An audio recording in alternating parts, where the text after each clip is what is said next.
So for today's video, I'm going to show you how you can optimize your WordPress blog.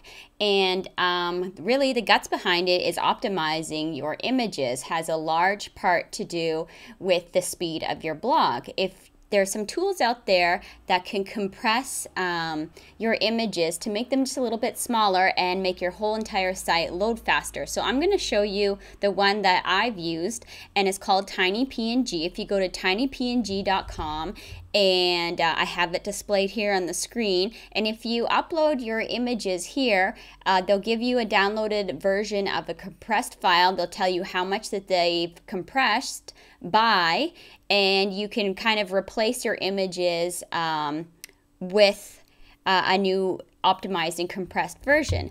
There's also actually a plugin for WordPress, so you can install, if you go to plugins and you look for TinyPNG, you can install this plugin here, and it will also let you optimize images already existing on your blog. So here's just a screen cap of what it looks like when I did this, and it you get 500 for free, and then you need to pay just a little bit for more compressions, but 500 is pretty good. If you can maybe just start optimizing your latest posts and then have that plugin installed and go from there, then it's actually a pretty good tool for WordPress.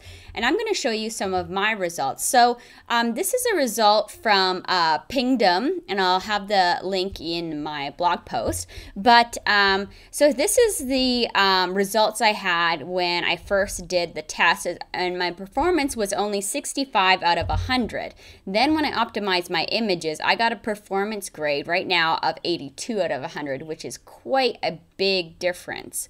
And then another tool that I was using to test my performance was Webpagetest, and I got a rating of D the first time I did it, and when I optimized my images, it went all the way up to B.